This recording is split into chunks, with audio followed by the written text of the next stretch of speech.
Experts call them World War I era aircraft and clay pigeons. Ukrainian drones are small, they're cheap and slow, but they deploy devastatingly accurate missile fire. So what is it exactly about these Ukrainian drones that makes them so successful against Russian targets?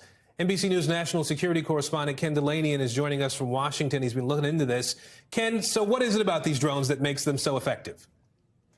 Well, Aaron, much like the Reaper and Predator drones that the U.S. military and the CIA fly, they can hover over a target and launch devastatingly accurate missile fire right on a Russian tank or armored vehicle or missile emplacement. And U.S. officials said that the Ukrainians have been using these to great effect against the Russians, and one expert has tracked at least 30 direct hits on Russian vehicles, including on the kinds of missile launchers that are, in theory, supposed to be able to shoot it down.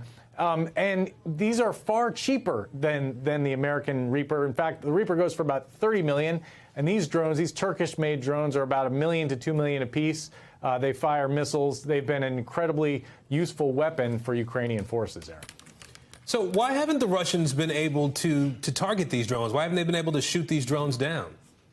That's the big question, because when I talked to military experts before the invasion about this, they said, oh, the Russians will make quick work of this weapon system. They can jam it and they can shoot it down. But Russia has failed to establish air superiority, so they're not flying the kind of combat air patrols that they could use to shoot these things down. A U.S. official yesterday said that the Ukrainians have been flying them low to avoid a radar signature, but it's really a mystery. It's really a case where the experts have overestimated the competence of the Russian military, because they should be able to shoot these things down. They fly very slowly. They've been decisive in some regional conflicts, but against a modern military, they should not be this effective, Aaron. And Ken, how is the U.S. or other countries helping Ukraine keep these drones in the air, to keep them flying?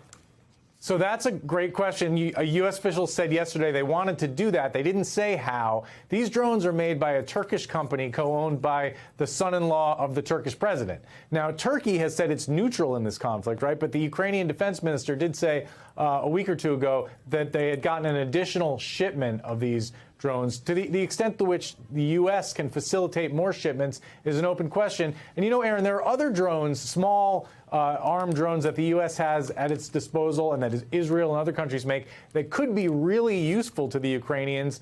There hasn't been much talk about how to get those to the Ukrainians either.